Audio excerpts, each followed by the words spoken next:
Girls collected cans to save their sick mum. A millionaire gave them hope.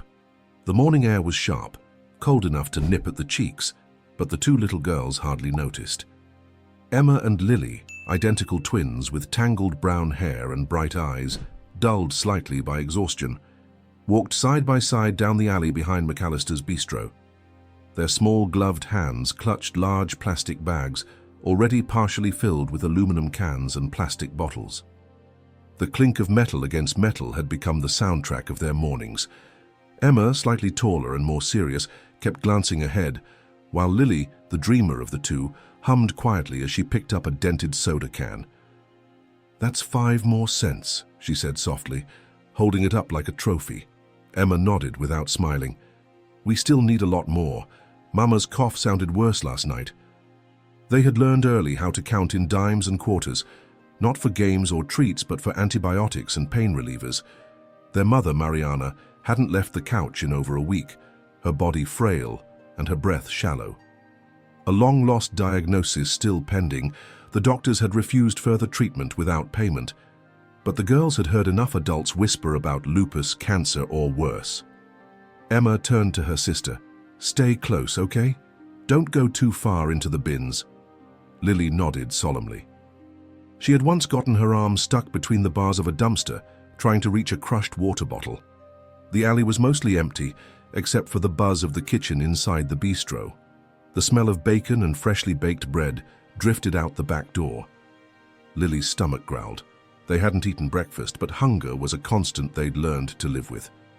Just as Emma was reaching into a trash bag someone had carelessly tossed open, a voice startled them from behind. "Hey, what are you doing there?" They spun around. A tall man in an expensive navy coat stood a few feet away. His eyes, hidden beneath designer sunglasses, locked on the two girls. His tone hadn't been angry, just surprised. Emma stepped protectively in front of her sister. "We're not stealing," she said quickly, "just collecting cans." The man tilted his head, taking them in. The oversized jackets, the smudged cheeks, the plastic bags clutched tightly in their hands. Something flickered in his expression, but it passed quickly. "Why?" he asked, stepping closer. Emma hesitated. No adult had ever asked that before. Most just ignored them, or worse, shooed them away. "For our mom," she said finally. "She's sick. We need money for her medicine." The man froze. For a long moment he said nothing. Then slowly, he took off his sunglasses. His eyes were misty with something that caught even the girls off guard. Grief, maybe. Or recognition. He whispered almost to himself, "I've seen eyes like yours before." Julian Harrow stood motionless, the chill in the air forgotten. The memory rushed over him like an unexpected wave. Those eyes, hazel with flecks of gold. Eyes that used to laugh beside him in the sunlit gardens of Venice. Eyes that once belonged to Sophia. He blinked, forcing himself back to the present. These girls couldn't be hers. Sophia had died in a car accident nearly 9 years ago. Emma watched him warily, her small frame stiff with the instinctive alertness children develop too early when life demands it. "We didn't mean to bother anyone," she said quietly, reaching for Lily's hand. "We can go." "No," Julian said, his voice more composed now.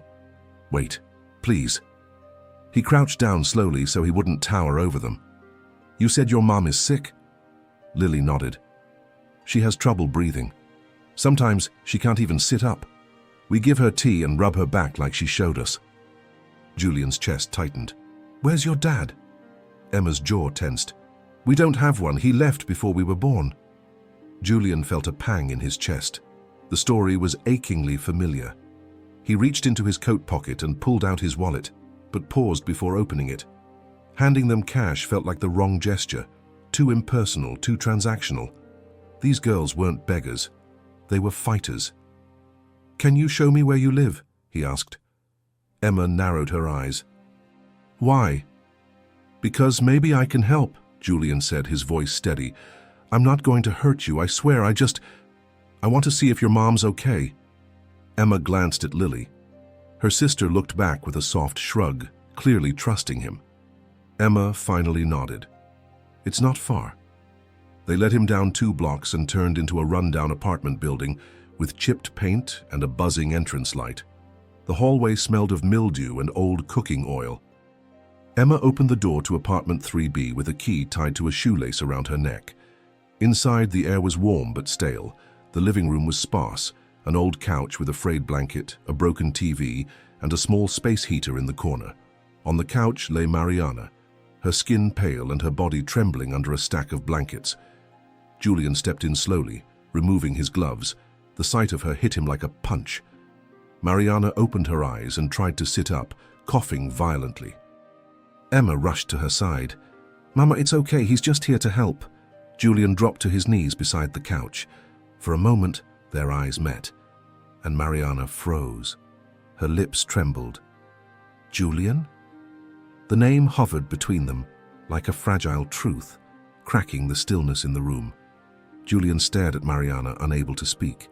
Her face was thinner, paler than he remembered, and her eyes were rimmed with fatigue, but there was no mistaking her. "Mariana." "It is you," he said at last, his voice trembling.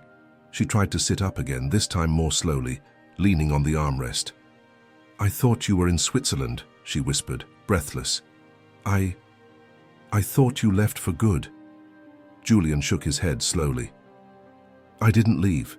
I looked for you. After Sophia died, I needed to disappear for a while. I didn't know where you'd gone. I didn't even know you were pregnant." A long silence followed, broken only by the faint wheeze of Mariana's breathing.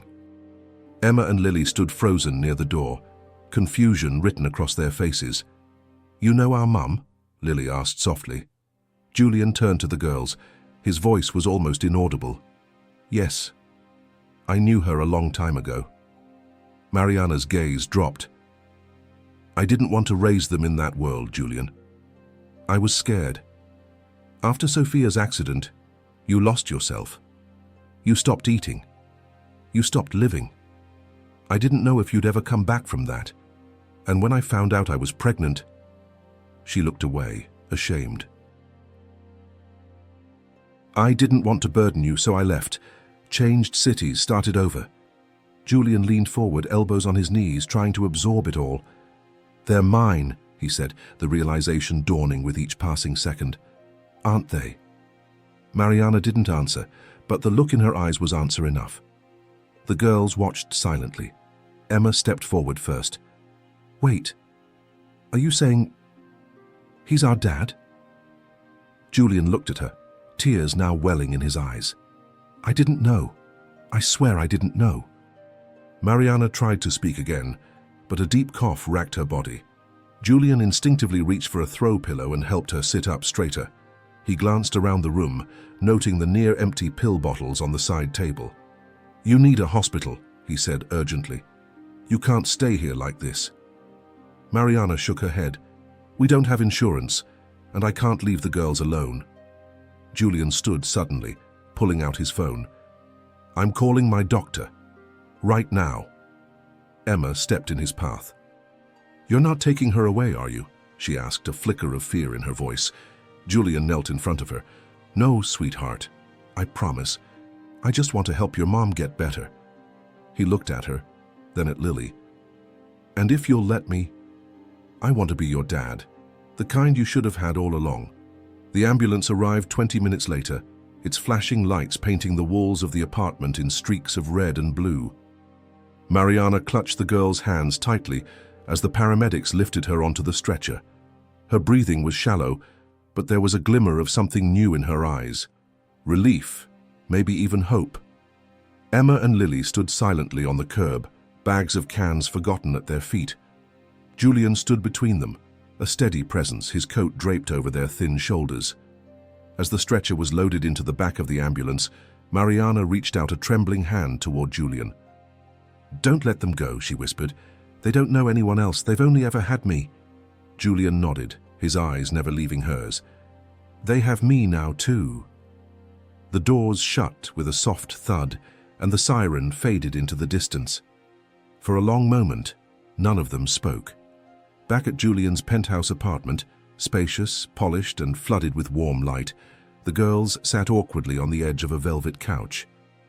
It was like a museum to them, with glass vases, art on the walls, and a grand piano that shimmered under a crystal chandelier. Lily stared wide-eyed at the television, which was larger than the entire wall in their old living room. Julian returned from the kitchen carrying 2 plates stacked with waffles and strawberries. "You haven't eaten all day," he said gently. "Try these." Lily smiled shyly and dug in. Emma hesitated, looking at him with caution. "You don't have to trust me yet," Julian said, placing a napkin beside her. "But I'm not going anywhere." Emma nodded slowly, hunger eventually winning over suspicion. She picked up a fork. Later that night, as the girls slept curled up on the couch, Julian sat alone by the window, staring out at the city. His thoughts drifted to the past, the last time he had seen Mariana, the grief that had consumed him after Sophia's death, the way he'd buried himself in work and wealth to outrun the pain. He had missed everything. The birth of his daughters, their first words, first steps, every scraped knee, every school play, every moment that mattered. A quiet knock interrupted his thoughts. It was the housekeeper, handing him a small purse they had found tucked in Mariana's coat. Inside was a photo, Mariana holding 2 newborns wrapped in pink blankets. On the back, in her handwriting, were their names and birth date. Julian ran his thumb across the ink, his chest tightening. 12 hours ago, he hadn't even known they existed. Now he couldn't imagine life without them. He walked back to the couch and sat between the girls, careful not to wake them. For the first time in years, Julian Harrow felt something he hadn't dared hope for. A second chance. Morning sunlight spilled through the towering windows, bathing the room in golden light. Emma stirred first, blinking against the unfamiliar brightness. It took a moment to remember where she was, the soft couch beneath her, the warm blanket tucked around her, the faint scent of cinnamon lingering from breakfast. Lily rolled over beside her and stretched, her small hands reaching for the ceiling. "Is this a dream?" she whispered. Emma looked around and shook her head. "No, I think it's real." They heard footsteps, and Julian appeared in the doorway, holding a tray with hot cocoa and fresh toast. "Good morning, ladies," he said with a warm smile. Lily grinned. "Are we really going to visit Mama today?" "Yes," Julian said, setting the tray down gently. "She's stable. The doctors are taking good care of her. We'll head there after breakfast." Emma watched him closely. "She'll be okay." Julian crouched down beside her. "She's stronger than anyone I know, and now she's not alone." They rode in his sleek black car to the hospital, a far cry from the rattling buses they used to take.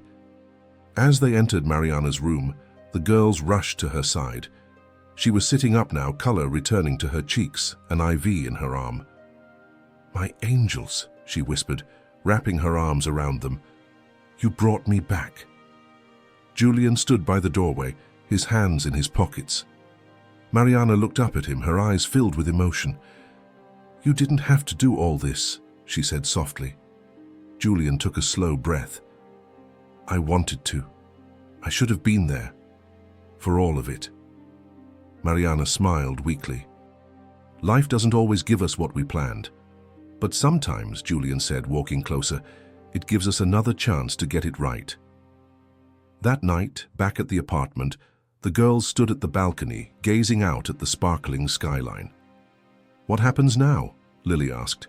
Emma didn't answer right away. Below them, the city bustled, alive with stories unfolding in every direction. Inside, Julian was on the phone with his lawyer, asking about custody procedures, school transfers, and setting up a medical trust for Mariana. Lily tugged at Emma's sleeve. "Do you think he'll really stay?" Emma looked through the glass door, watching Julian pace, his expression determined, focused, nothing like the distant, broken man from their first meeting. "I think he will," she whispered. "I think we're his miracle too." But just as they turned to go inside, Emma noticed something on the coffee table. A thin envelope with their mom's handwriting on it, to be opened only if something happens to me. Emma froze, her breath catching. She picked it up slowly, heart pounding. And deep inside she knew, whatever was inside that letter could change everything. Emma held the envelope as if it might dissolve in her hands. Its paper was creased, slightly yellowed, as though it had been written long ago and kept hidden until now. Lily stood beside her, watching closely. "What is it?" she asked. Emma turned the envelope over, her fingers tracing the careful cursive on the front. "For Emma and Lily, only if something happens." She swallowed hard. "It's from Mum."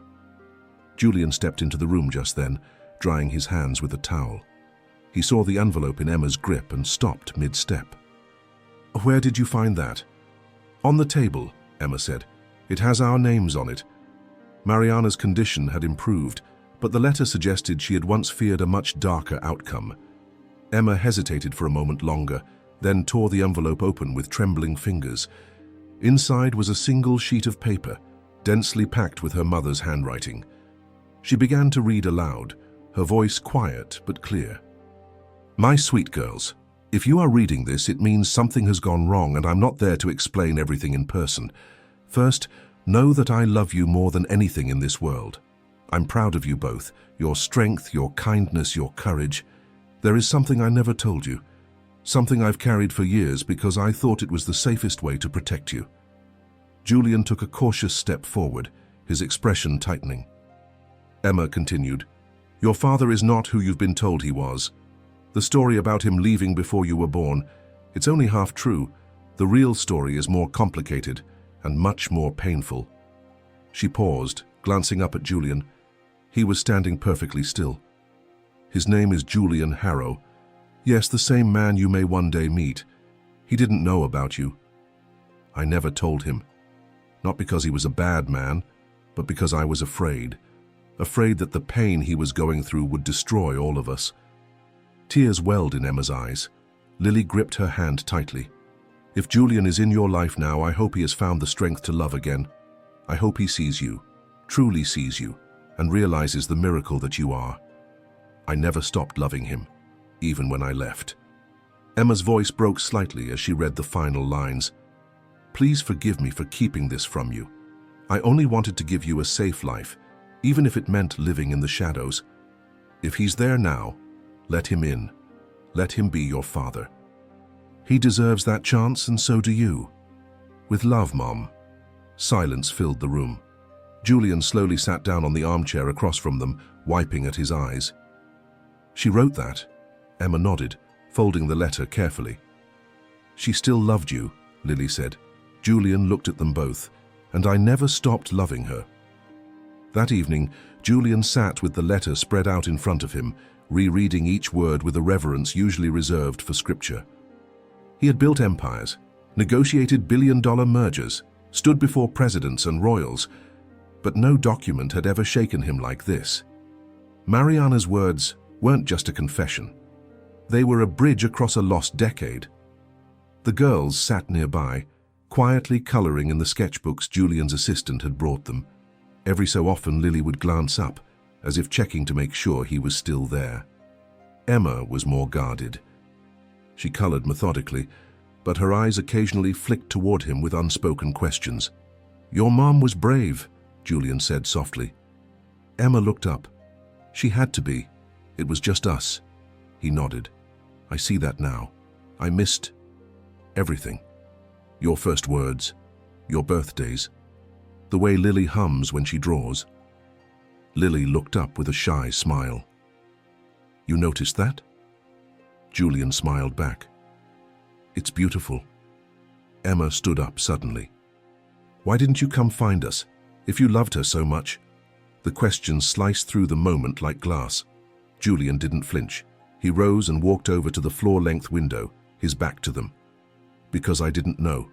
After Sophia died, I lost myself. Your mother left without a word. No address, no goodbye. I thought she just wanted to forget me." He turned to face them. "But I never stopped searching. I hired investigators, asked old friends. I just never imagined she'd leave the city entirely." Emma crossed her arms. "She said she didn't want to raise us in your world." Julian nodded slowly. "And she wasn't wrong. Back then, I wasn't fit to be anyone's father. I buried myself in wealth and guilt, but I'm not that man anymore." He knelt in front of her. "I want to earn your trust, however long it takes. I don't just want to be a name on a birth certificate. I want to be your dad." Emma didn't respond. Her face was unreadable. Just then, Julian's assistant entered the room, carrying a manila envelope. "Mr. Harrow, the results from the expedited DNA test you requested." Emma stepped back. "You tested us?" Julian looked surprised. "Only after your mom called my name. I needed to be sure before I made promises I couldn't keep." He opened the envelope and read the document. A slow breath left his chest. "It's confirmed," he said quietly. "You're my daughters." Lily ran to him first, wrapping her arms around his neck. Emma stood frozen for a moment longer, then slowly stepped forward, resting her hand on his shoulder. Julian pulled them both into his arms, his voice shaking. "I won't waste another second. Not ever again." Over the next few days, the apartment transformed. What had once been a pristine, adult-only space now echoed with laughter, the shuffle of little feet, and the soft hum of cartoons playing in the background. Julian found himself rediscovering parts of life he'd forgotten. How cereal tastes better when shared, how bedtime stories matter more than emails, and how two small girls could mend a heart he'd assumed was beyond repair. Mariana remained in the hospital under close observation. Her doctors were optimistic, especially now that she had proper care and medication. Julian visited her every afternoon while the girls napped or painted with his assistant. Each visit was a thread, reweaving the tapestry of their bond. One afternoon he brought her a box. "What's this?" Mariana asked, her voice stronger. He opened the lid to reveal a delicate silver bracelet strung with two tiny charms shaped like hearts. "For the girls," Julian said, "and for you. I had them made this morning." Mariana smiled, her eyes misting. "You always knew how to make things beautiful." "I'm trying to make things right," he replied. She nodded. "You're doing more than I ever dared hope." Back at the penthouse, Emma had grown quieter, while Lily adapted quickly, reveling in her new surroundings, asking questions, playing dress-up with silk scarves. Emma remained cautious. She observed everything, from the way Julian answered the phone to how he spoke to the staff. That evening, as Julian tucked them into bed, Emma spoke. "Do you love Mom?" He paused, meeting her eyes. "Yes, I always have." "Then why didn't you look harder?" Julian sat beside her. "I thought she left because she didn't love me anymore, and I wasn't strong enough then to believe otherwise." Emma was quiet. Then she said, "She used to cry sometimes when she thought we were asleep. I think she missed you." Julian's heart clenched. "I missed her too. Every single day." A beat of silence. Then Emma whispered, "If she comes home, will we all live together?" Julian smiled gently. "That's what I'm hoping for. But only if she wants to. I'll never force her." Emma nodded slowly. "I think she will." Later that night, Julian sat by the fireplace, reviewing documents his lawyer had sent. One stood out, a copy of an adoption request form for legal acknowledgement of the girls. His signature was on it, but Mariana's wasn't yet. His phone buzzed.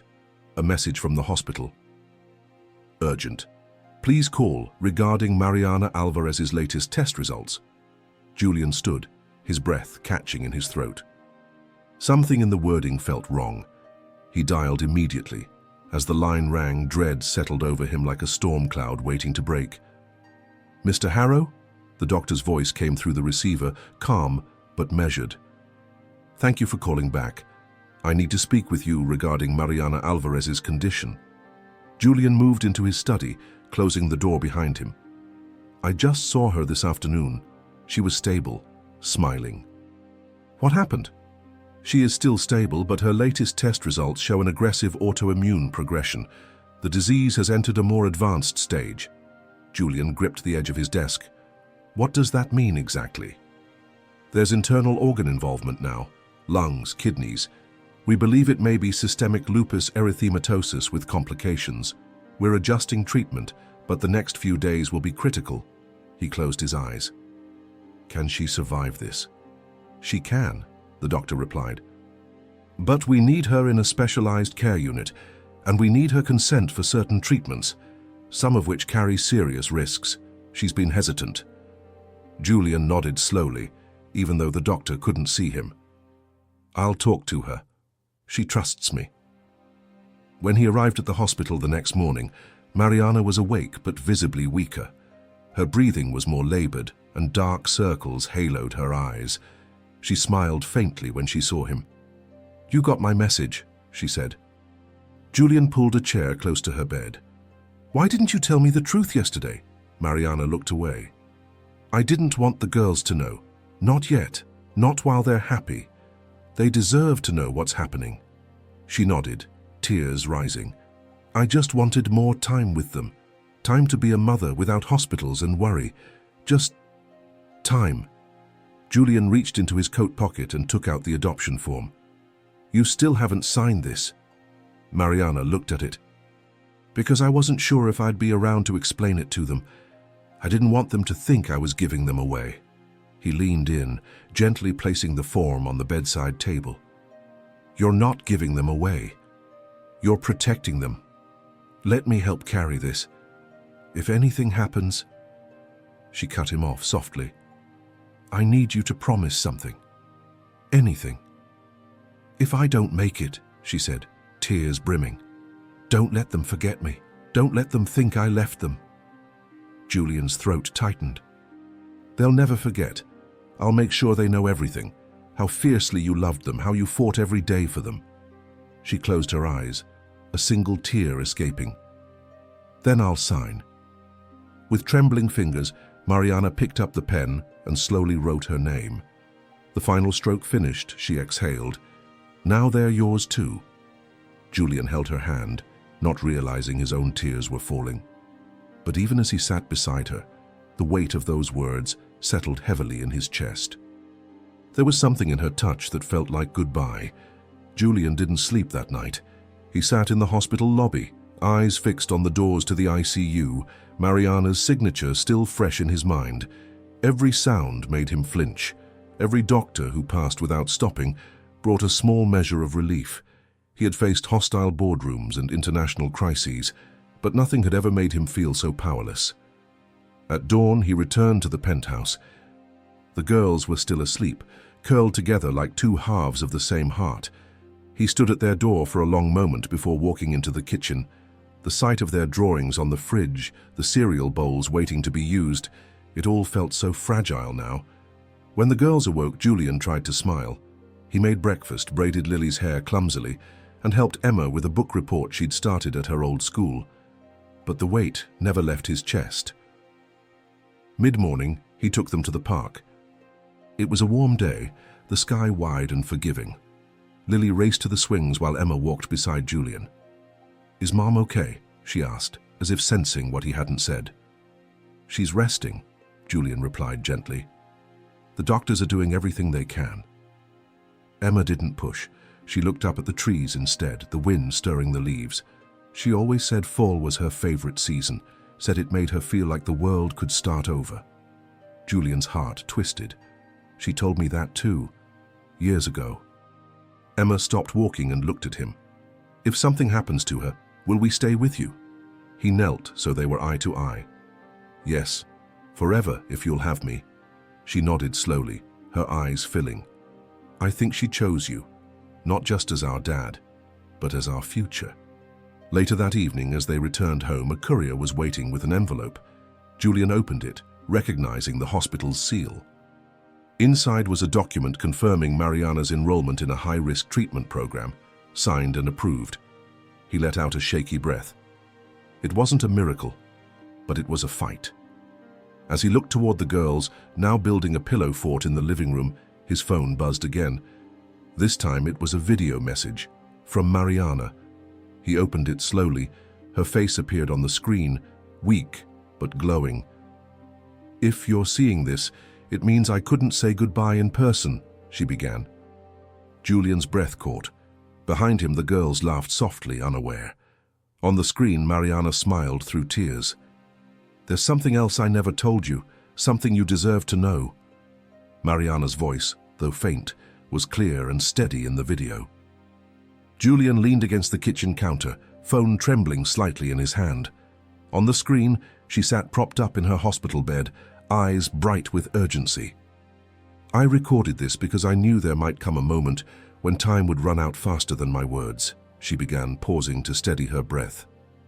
Julian, Emma, Lily. There's one last truth I've kept. Not out of fear this time, but to shield you from a storm I hoped would never return. Julian's chest tightened. He glanced at the girls, still playing in the next room, their laughter drifting through the apartment like a bittersweet lullaby. Mariana continued, Years ago, before I disappeared from your life, Julian, I wasn't only running from grief or guilt, I was running from someone. Her eyes darkened slightly. His name was Victor Dalen. You remember him. He worked on your legal team. But what you didn't know was that before he joined your company, he was part of something dangerous. A man who wore charm like a mask and used secrets as currency. Julian's eyes widened. Victor. He hadn't thought of him in years.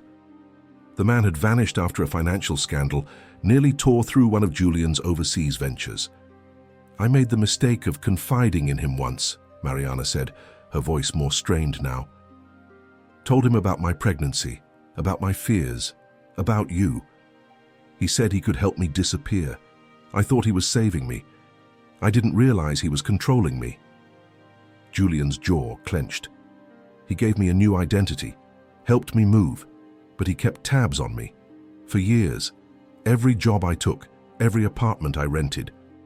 He'd call, just enough to remind me he still could find us. And I couldn't go to you, not when I feared what he might do if I tried to reconnect. She reached for something off-screen, a worn photograph. She held it up. It was of the girls as toddlers, sitting on a park bench, smiling. This is the only copy I dared keep. Everything else I destroyed for their safety. Julian's mind raced.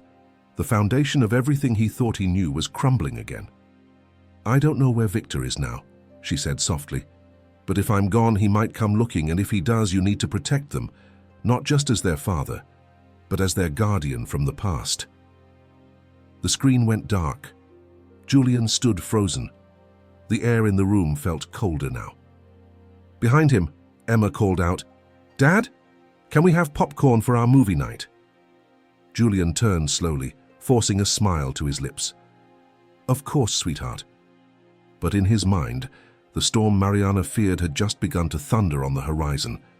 The next morning, Julian sat in his study, the door closed tight. He had barely slept. The revelation about Victor Dalen gnawed at him like a shadow he hadn't realized was still following. He opened his laptop and pulled up old files from a private drive, records from when Victor worked under him, legal cases, international transactions. Victor had been brilliant, persuasive, and utterly untrustworthy. After the scandal in Monaco, he'd vanished, leaving behind a trail of ruined lives and unanswered questions. Julian made a call. Marcus, I need a full background check. Victor Dalen, former legal consultant. Start with known aliases. If he's resurfaced, I want to know where. Yes, Mr. Harrow, his head of security responded. Should I contact Interpol again? Julian didn't hesitate. Yes, and increase security around the building. No one gets in without clearance. He hung up and walked to the living room, where the girls were watching a cartoon. He paused for a moment, watching them laugh, completely unaware of the past clawing its way back. Emma noticed his expression. What's wrong? Julian crouched beside her. Just grown-up things, he said, brushing a hand over her hair. Nothing for you to worry about. But she didn't look convinced. Emma always saw more than she let on. Later that afternoon, they visited Mariana again. Her condition was stable, but she looked weaker. The sparkle in her eyes had dimmed slightly. Julian leaned close. I saw the video. Mariana's lips parted in a soft exhale. I didn't want to leave you with that weight, but I couldn't lie to you either. He took her hand. We'll keep them safe. I've already started an investigation. If he resurfaces, he will, Mariana said with quiet certainty. He always reappears when you least expect him. Julian nodded. Then I'll be ready. Back at home, the girls were in bed when Julian received the first update from his security team. Victor Dalen had been spotted 2 weeks ago, in New York, at a cafe less than 10 blocks from the girls' old school. Julian's blood ran cold. He opened his safe and pulled out a locked file folder, the kind he hadn't touched in years. Inside were contingency plans, private contacts, and details of the escape protocols he had prepared long ago for corporate crises. Now it wasn't his fortune at stake, it was his family. He stepped into the hallway and looked down toward the girls' bedroom. The soft glow of their nightlight spilled under the door. Julian knew what he had to do next. Tomorrow, he would take them somewhere safe, somewhere Victor couldn't follow. But as he turned to walk away, he noticed something on the doormat. A white envelope. No stamp, no address. Just one word written in ink across the front. Found you. Julian stood frozen in the hallway, the envelope burning in his hand like a brand. The handwriting was elegant but sharp, the kind of penmanship that carried menace beneath grace. He tore it open quickly and unfolded the single sheet inside. The message was short. You took what was mine, now I take back what was never yours. There was no signature. There didn't need to be one. Julian stormed into the study, secured the doors, and called Marcus. He's here, in the city. I just received a letter, delivered to my door. We're sweeping the building now, Marcus said. I'll double the team. They'll be under surveillance 24/7 from this moment forward. Julian ended the call and stared at the letter again. It was cryptic, but direct. Victor wasn't just watching, he was making his move, and Julian had to stay ahead of him. He went to the girls' room and peeked inside. They were asleep, their faces peaceful under the soft blanket of moonlight. For a moment, he allowed himself to simply watch them breathe. The next morning, he woke them early. We're going on a trip, Julian said gently. Emma blinked. Where? A safe place, somewhere quiet, just for a while, like an adventure. Lily smiled sleepily. Will there be pancakes? He chuckled. There'll be pancakes. Within an hour, they were packed and ready. Julian had already contacted a private pilot. The jet was waiting. He left instructions with his staff, had Mariana transferred to a top medical facility near the new location, and ensured her security detail was discreet but impenetrable. They arrived at a secluded estate, nestled among the mountains of Vermont. The house was made of warm stone and glass, surrounded by pine trees and silence. The air smelled of snow and wood smoke. This is our safe house, Julian told them, just for a little while. Emma looked around. Is someone chasing us? Julian knelt beside her. There's someone who might try to hurt us, someone from before you were born, but I'm here now, and I won't let anything happen to you or your sister. Emma stared at him for a moment, then nodded slowly. Okay, as long as we're together. Later that night, Julian tucked them into a cozy loft room, their beds surrounded by books and plush blankets. He sat outside their door until they fell asleep. He poured himself a scotch and stood by the fire, staring out into the trees. The night was quiet, but Julian's mind wasn't. Victor Dalen wasn't the type to send warnings for show. And Julian knew this letter was only the beginning. The following days passed in tense stillness. The estate, though picturesque and fortified, felt like a waiting room between calm and chaos. Julian kept the girls busy, hiking, puzzles, cooking together, but every time they laughed, his heart squeezed tighter, knowing danger hovered just beyond the tree line. Mariana, now in a private clinic nearby, was responding slowly to the new treatment. Julian visited her every afternoon. Though her body was fragile, her spirit remained sharp. He sent you a letter, she whispered one evening. Julian nodded, his eyes tired. He knows where we are. Or knew. He'll come, she said simply. That's how he operates. He wants control and he thrives on fear. Julian reached for her hand. Then we take that away from him. That night, back at the estate, Julian sat with Emma in the reading room while Lily played nearby. She watched him closely, her book unopened in her lap. You're afraid, she said finally. Julian didn't deny it. Yes, but not for me. For you. For your sister. For your mom. Emma frowned. I'm not scared. Julian looked at her surprised. You're not? She shook her head. Because you're here. And you don't lie to us, even when it's hard. It was a simple truth, spoken from the mouth of an 8-year-old, but it cut through Julian's doubt like light through fog. The next morning, Marcus called with an update. "We tracked Dalen's last digital footprint to an abandoned warehouse in Brooklyn.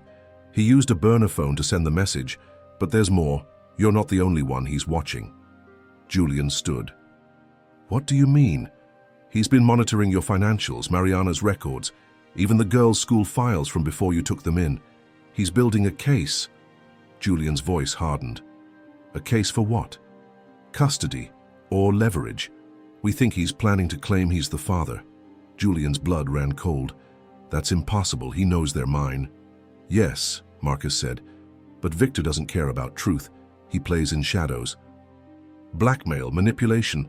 If he can create enough doubt, he'll try to get the girls taken from you." Julian walked to the window. Outside, the girls were throwing snowballs in the garden. Their laughter was distant, muffled by the glass. "What's our next move?" he asked. "We lay a trap," Marcus said. "Let him think you're coming back to the city, draw him out. But we need bait." Julian stared at the snow-covered hills. Then he said quietly, "Use me." There was a pause. "You're sure?" Julian's jaw tightened. "I'm done hiding. He wants a war, he just got one." Julian returned to the city under a cloak of silence. No press release, no public appearances, just a silent, strategic re-entry designed to trigger Victor's next move. His penthouse had been swept for bugs, fortified again and turned into a controlled chessboard. Every room now had hidden surveillance, and Marcus's team was embedded across the building. Meanwhile, Emma and Lily remained at the mountain estate with a pair of former intelligence operatives disguised as caretakers. Julian had kissed them goodbye under the guise of a quick business trip. He felt the weight of every mile he put between himself and them. The trap was simple: lure Victor into thinking Julian had returned home with the girls in tow. Julian planted fabricated social media posts using their private jet's tail number. Mariana's clinic leaked a discharge report. Her car seat was intentionally visible in his vehicle's back seat. Now they waited. 2 nights passed in eerie silence. Then, just after midnight, Julian received a ping from Marcus. "He's moving. We traced him to Midtown. He's circling the building." Julian stood in the darkened living room, phone in hand, heart hammering. "Pull the team into position," he said. "I want him alive." An hour later, Victor entered the lobby of the penthouse building. Disguised in a delivery uniform, he carried a wrapped package with a fake shipping label. His hair was grayer, but his eyes were the same, calculating, cold. He made it past the front desk, past the elevator security, right up to Julian's floor. When the elevator doors opened, Julian stood waiting, alone. Victor smirked. "You always were theatrical." Julian didn't move. "You made this personal." Victor stepped forward, slowly removing his cap. "It was always personal, Julian. She chose you. Then she ran. I offered her protection, but she wanted love." Julian's voice was ice. "You manipulated her. You stalked her. You threatened my family." Victor's smile didn't waver. "And now they're mine to claim." Before Julian could reply, the elevator doors behind Victor reopened. Marcus and his team surged forward. Victor turned, too late. They tackled him to the ground, disarming a concealed blade from his boot. Julian stepped over to him, staring into his eyes. "This ends tonight." Victor laughed bitterly as he was dragged away. "You think they'll never doubt you? Wait until they find out what else she kept from you." Julian's heart stopped. "What do you mean?" Victor looked up through bloodied lips and whispered, "Ask Mariana about the day she disappeared, and the man she really ran from." Julian stood frozen, the echo of those words clawing at everything he thought he knew. The early morning light bled through the tall glass windows of Julian's penthouse, painting the floor in long amber streaks. The city outside was just beginning to stir, but inside, everything was still. Julian sat alone, the silence deafening, Victor's final words repeating in his mind like a curse. Ask Mariana about the day she disappeared, and the man she really ran from. Julian had thought he knew the truth. Mariana had run because she was scared, of Victor, of Julian's grief, of a life she believed wasn't safe. But now doubt festered. Was there something even deeper, a shadow Mariana had never let him see? Marcus entered the room quietly, holding a file. Victor's being transferred to federal custody. He won't be getting out anytime soon. Julian nodded, but his eyes remained distant. There's something else, Marcus said, placing the file on the table. This came from our forensic analyst. Victor's laptop, he kept encrypted journals, records of his conversations with Mariana and someone else. Julian's gaze snapped up. Who? Marcus hesitated. We don't know the name yet. The messages are labeled only with an alias, M. Whoever they are, Victor referred to them as a silent partner, someone close to Mariana. Very close. Julian stood slowly, a weight anchoring his every move. I need to see her. Now. Within an hour, he was back at the clinic. The halls were quiet. Mariana's room was dim, a nurse just finishing up adjusting her IV. Her eyes lit up when she saw him, but she could tell immediately something was wrong. Julian sat down beside her. I need you to tell me the truth, he said gently. All of it. Mariana's smile faltered. You caught Victor? Yes, but before they took him, he said something. Julian leaned in. He said you didn't run from him, not entirely, that there was someone else, someone I don't know about. Mariana looked away. Her hands trembled slightly. Julian, please, no more protecting me, no more shielding the girls from a truth they might already be living inside. For a long moment, she said nothing. Then finally, she exhaled. There was someone else, but not in the way you think. Julian stayed silent, letting her find the words. After Sophia's death, I wasn't just afraid of your grief. I was afraid of mine. I reached out to someone I shouldn't have. An old family friend. Matteo. Julian blinked. Matteo? Your godfather? She nodded slowly. I trusted him. Told him everything.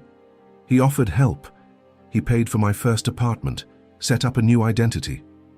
I thought he was saving me. Julian's voice dropped. But he wasn't. Mariana's eyes filled with tears. He was controlling everything, and he's still out there. Julian sat frozen, the weight of Mariana's confession sinking into the marrow of his bones. Matteo, the man who had held Emma at her baptism, who had toasted to Sophia's memory at her funeral, who had once looked Julian in the eye and said, family above all. How long? Julian asked, voice raw. Mariana looked away. Since before the girls were born, when I realized I was pregnant, I panicked. I hadn't spoken to you in weeks. You were drowning and I didn't want to add to it. So I went to Matteo for advice. Julian's heart pounded in his chest. And he helped you disappear. She nodded. At first, it was everything I thought I needed. He set me up in a small town, paid the rent in cash. He called it a fresh start. Julian narrowed his eyes. But, Mariana's voice dropped. But then he started asking questions. Where I went, who I talked to. He didn't like when I got a job. He didn't like when I bought a phone. Julian stood, unable to sit still any longer. So he isolated you? Yes, Mariana said softly. And I let him, because I thought I owed him. Because he convinced me you didn't want me anymore, that if I ever returned, you'd reject the girls, that you'd moved on. Julian turned back to her. Why didn't you tell me? About him, about what he was doing? Because he watched everything. I wasn't allowed to speak your name, and when I finally tried to break away, she trailed off. Julian stepped closer. What happened? She looked up, her eyes rimmed with tears. That's when Victor appeared. Matteo passed me to him. I don't know why. Maybe he owed him. Maybe he wanted someone else to keep me caged. But from that point on, I wasn't free, not truly. Julian's jaw clenched. His entire past was being rewritten by the truth. He's the one Victor was messaging, he said aloud. Matteo was his partner. Mariana nodded. I believe so, but he stayed hidden. He never came close enough to touch, but I felt him. He had eyes everywhere. Julian pulled out his phone and called Marcus. You need to dig into Matteo Russo. Every account. Every property. I want to know where he is and what he's planning now. He ended the call and looked at Mariana. He's not just watching us anymore, Julian said. He's next. Mariana's breath caught. Julian, if Matteo finds out we're after him... Julian cut her off. Then he'll make his move. And both of them knew. Matteo was far more dangerous than Victor ever was. Back at the estate, the air was thick with unease. Though Emma and Lily remained unaware of the growing storm, Julian's security team moved with increasing urgency. Marcus had gone dark for hours, scouring international databases and offshore banking logs, chasing shadows of Matteo Russo through the digital abyss. By nightfall, Julian received the first breakthrough. A call came through on his encrypted line. Matteo owns property under a shell corporation in Geneva, Marcus said. It's not listed under his name, but the money trails match. Surveillance shows activity. Someone matching his description entered the estate last week. Julian gripped the phone. And there's more. He's not just living quietly. He's been in contact with a woman named Celine Duval, ex-intelligence, known for laundering identities and creating false parental documents. Julian's stomach dropped. Is he trying to... Yes, Marcus said. He's building a legal framework, enough to make a custody claim for the girls, if Mariana dies. Julian felt the blood drain from his face. How the hell could he think he'd get away with that? Because he's been planning it for years. Julian walked into the girls' room. They were asleep, their breathing soft and steady. He stared at them for a long moment, then returned to his study and opened Mariana's letter again, the one she'd left in case something happens. He read it again, slowly this time. And then he noticed it, a phrase he had glossed over before. If something happens to me and anyone comes forward to claim them, anyone besides you, don't trust them, especially not family. She had known. She had anticipated this. He picked up the phone and dialed. Mariana, he said when she answered, her voice weak. We need to talk about guardianship. Now. There was a pause. Then her voice came, laced with fatigue but resolute. I've already written it. I just never filed it. It names you, solely. I'll sign whatever's needed. But Julian, if Matteo challenges it, he'll drag the girls through court, through press, he'll ruin them. Julian's voice hardened. Then I'll ruin him first. Early the next morning, Julian filed the guardianship document through a secure legal channel. Simultaneously, Marcus initiated a media leak, anonymized, but enough to signal power brokers in Matteo's orbit that the Harrow estate was tightening its legal hold over Mariana's children. Hours later, an anonymous package arrived at the estate. Inside was a single object, a silver locket Mariana had once worn, cracked. With it, a note. She can sign whatever she wants, but we both know blood speaks louder than ink. Julian stared at the words, cold spreading through his chest. Matteo had declared war. Julian didn't speak for a long time after reading the note. He simply stood in the study, the broken locket resting in his palm like a relic from a battle already begun. The weight of it wasn't just emotional, it was strategic. Matteo was telling him he wasn't hiding anymore. He was watching, waiting, and willing to strike at the root. Julian placed the locket in his safe, then turned to the tall windows overlooking the snowy landscape. The peace outside was deceptive. Within an hour, Marcus arrived in person. We have an opening, he said. Matteo's Geneva estate is hosting a gathering tomorrow. Low profile, only a dozen guests. We can infiltrate with your diplomatic credentials. Julian turned to him. You want me to walk into his house? He's not expecting confrontation, not yet. If we can access his private office, we might find documents, proof of his plans, connections to Victor, anything that links him to the girls. Julian looked down the hall, where Emma and Lily were decorating a gingerbread house. I can't leave them, he said. You won't be gone long, Marcus replied, and I'll double their guard. Matteo won't move while you're in Europe. He'll assume you're running scared." Julian considered for a long moment. Then finally he nodded. The flight to Geneva was silent. Julian traveled with a minimal team and a new alias. When they arrived at the estate, nestled behind a wrought iron gate and rows of ancient pines, he felt the shift immediately. The air was colder. The stone walls of the villa stood like sentinels, hiding truths carved in shadow. They entered as consultants, blending into the background of a curated crowd, wealthy, quiet, politically connected. Matteo appeared late into the evening, dressed in black, his silver hair slicked back, a glass of red wine in hand. Julian kept his distance, watching him from the corner of the room. Matteo looked relaxed, amused even. At one point their eyes met. Matteo smiled, a slow, knowing smile. Then, without a word, he turned and walked into a private wing of the house. Marcus tapped Julian's shoulder. "Now." They moved quickly, slipping past the distracted guests. In Matteo's office, Julian searched the desk while Marcus cracked the small safe hidden behind a painting.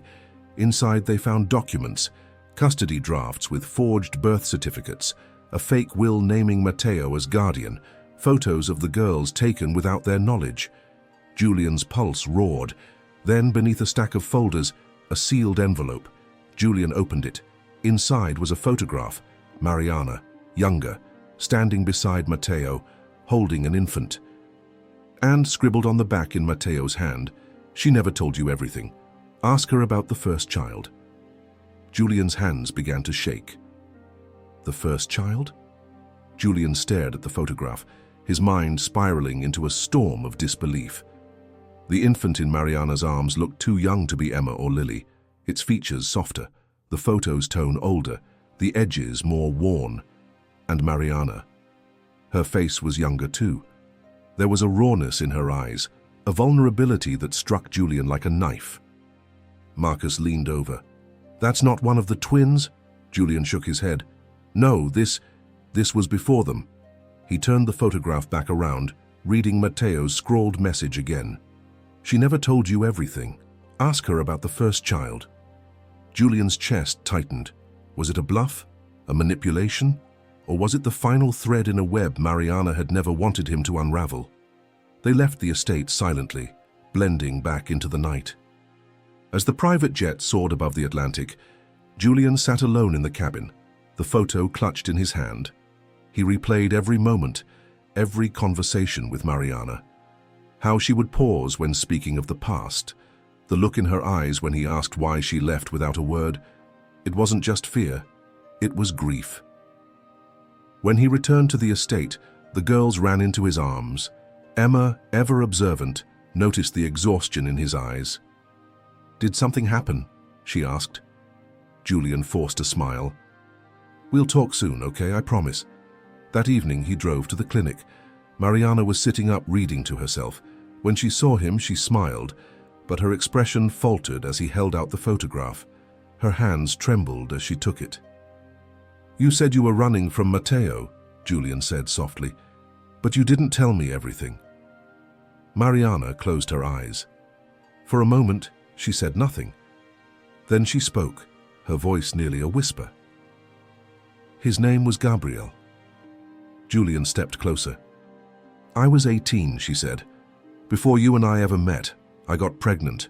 My parents, they were ashamed. Matteo was a family friend. He offered to fix everything. He sent me away, arranged for the adoption. I never even got to hold him." She opened her eyes, tears streaming down. "But years later, I found out Matteo never followed through with the adoption. He kept Gabriel, raised him somewhere off the grid, said it was for the best, said I wasn't ready." Julian's voice shook. "You think he's still alive?" "I know he is," she whispered. "I saw him once from across a street. He didn't know who I was." Julian sat down beside her. "Why didn't you tell me?" "Because I thought it would destroy what we had, and because I thought I'd never see Gabriel again." She looked at him, eyes fierce with pain and hope. "But now that Matteo's exposed, maybe we can finally find him." Julian took her hand. "We will." The snow fell quietly outside the clinic window, covering the world in a hush that felt almost sacred.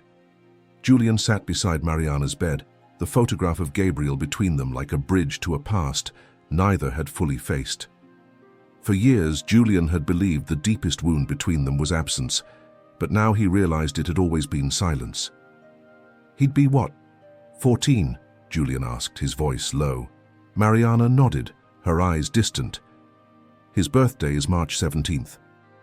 I remember because it snowed that day too.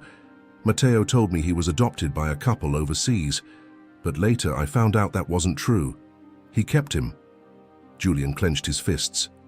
Why? Why would he do that? Control, Mariana said bitterly. He used Gabriel to keep me compliant. Anytime I tried to pull away from his influence, he'd remind me I had another child, that I'd abandoned him. He said if I didn't obey, he'd tell Gabriel the worst things about me. Julian felt rage bubble in his chest. Matteo had orchestrated every corner of Mariana's life, her vanishing, her silence, her motherhood, like a cruel puppeteer. Mariana looked at him. Julian, I don't know what Gabriel's been told. For all I know, he thinks I died. Or worse, that I chose to leave him. We'll find him, Julian said, and we'll tell him the truth. All of it. Back at the estate, Julian summoned Marcus. I need everything on Matteo's movements over the last 15 years, he said. Look for properties he might have used to house a child. Unusual school records, medical files under false names, anything. Marcus nodded. I've already started, and there's something else. We intercepted an email sent from Matteo's estate in Geneva. It was encrypted but routed through a known European adoption agency's server. Julian's eyes narrowed. He's moving him again. That's the working theory, either relocating or preparing for a final handoff. Julian stepped closer. Then we're running out of time. Later that night, Julian sat in the girls' bedroom watching them sleep. Emma stirred and opened her eyes. Can't sleep, she whispered. Julian shook his head. Too much on my mind. Emma sat up, hugging her knees. Is it about the other boy, the one from the picture? Julian looked at her, stunned. I saw it, she said. In your jacket. He looks like us. Julian sat beside her, gently taking her hand. His name is Gabriel, and he might be your brother. Emma didn't respond right away. Then she said, if he's alone, we should bring him here with us. Julian's voice cracked. That's what I'm trying to do. Outside, the snow kept falling. But inside, something new had taken root. A family still missing a piece, fighting to be whole again. 3 days later, a breakthrough came in the form of a photograph. Marcus burst into Julian's study, laptop in hand. We found him. Julian stood instantly, heart pounding. Where? Zurich. He's enrolled in a private boarding school under the name Gabriel Leclerc, registered as the ward of Marusso. We pulled the school's security footage. Look. Marcus turned the screen. There, walking through a snow-covered courtyard, was a boy, tall for his age, dark hair, solemn eyes. His gait was calm but purposeful. Julian stepped closer, breath catching in his throat. Gabriel's face was older than in the photo Mariana had kept, but the resemblance to Emma and Lily was unmistakable. Same sharp jawline, same eyes. How recent is this? Yesterday. Julian stared at the screen. He's right there, and he has no idea who he is. Marcus closed the laptop. What do you want to do? Julian didn't hesitate. We go to Zurich. We bring him home. Within hours, a plan was in motion. Mariana was stable enough to travel with a medical escort. Julian arranged for her to be transferred to a clinic just outside Zurich.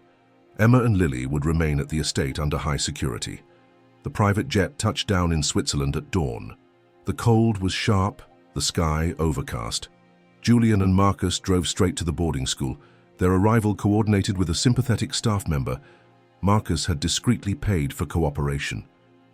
Inside the headmaster's office, Julian sat waiting, heart hammering against his ribs.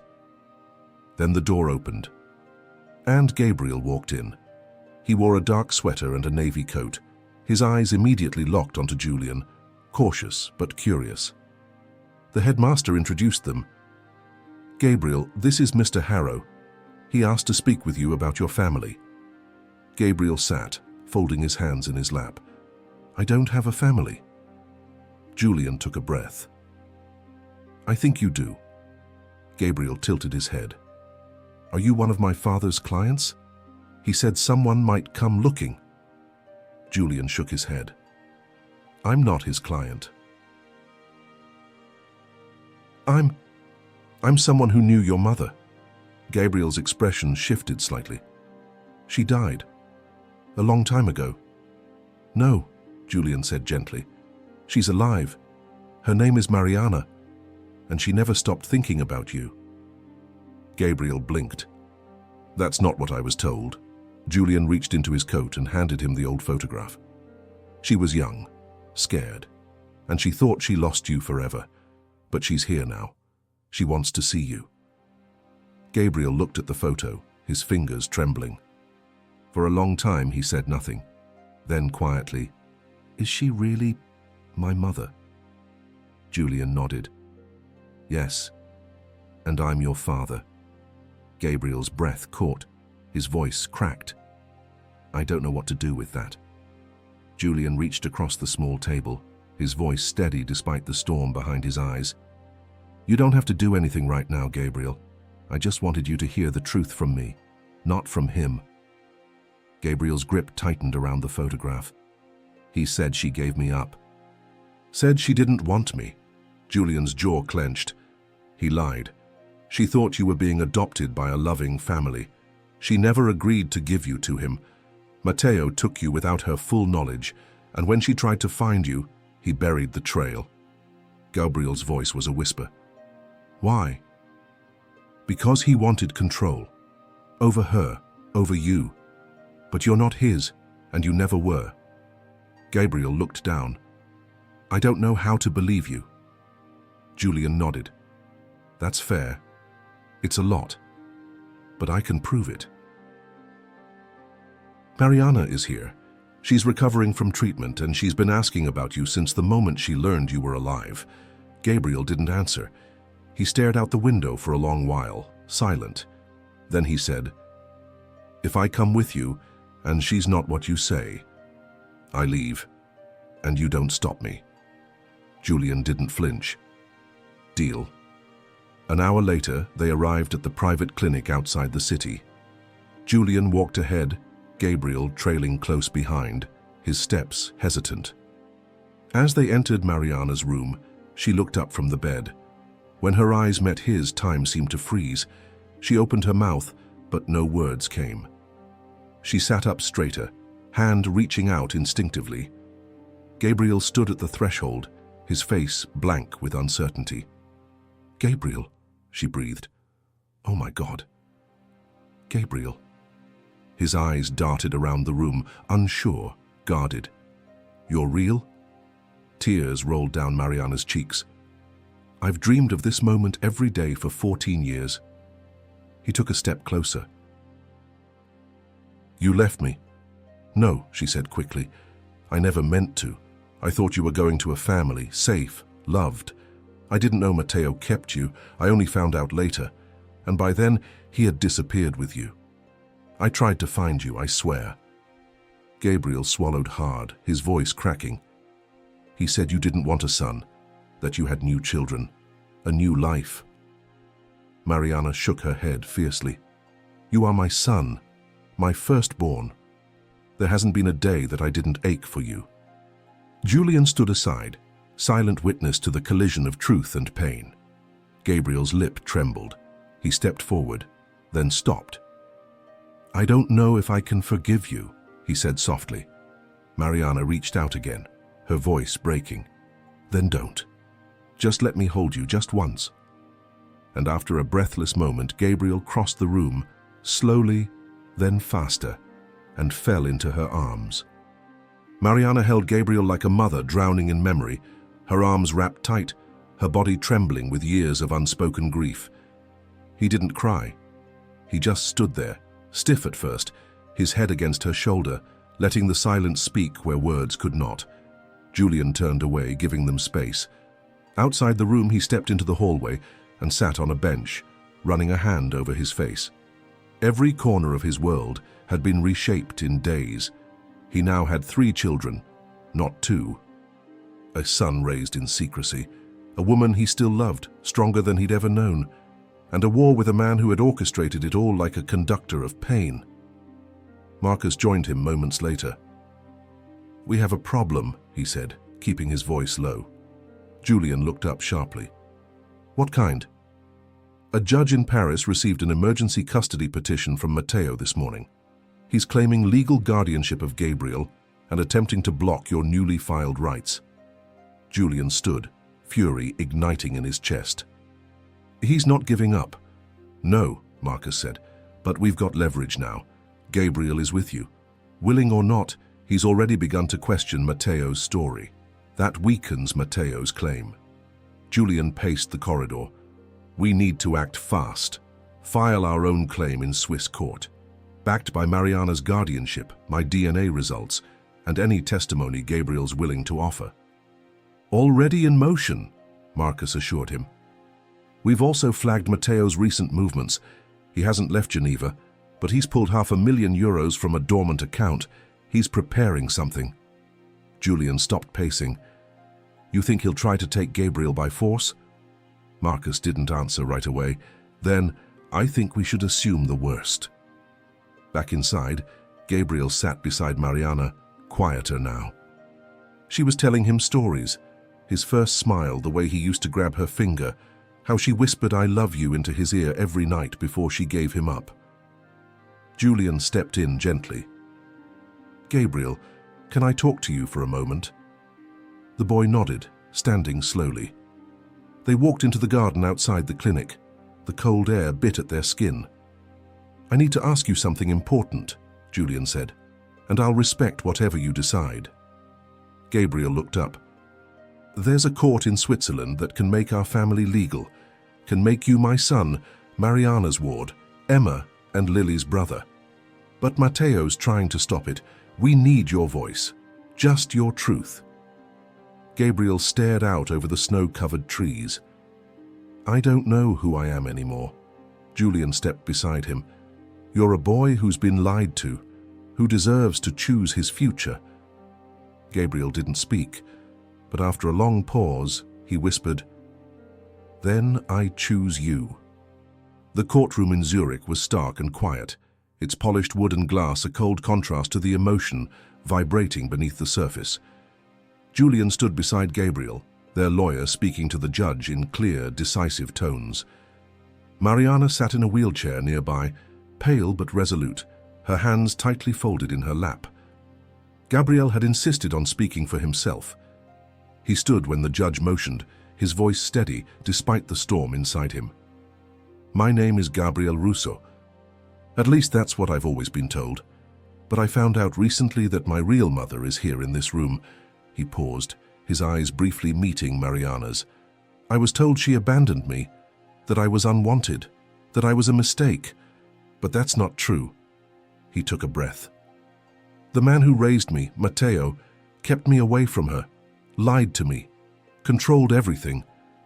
But now I know the truth. I want to live with my real family, with her, with my sisters, with my father." The room was silent. Even the judge leaned forward slightly, visibly moved. Outside the courthouse, the press waited, sensing the weight of what was unfolding inside. Marcus kept watch from a black SUV nearby, eyes scanning the crowd.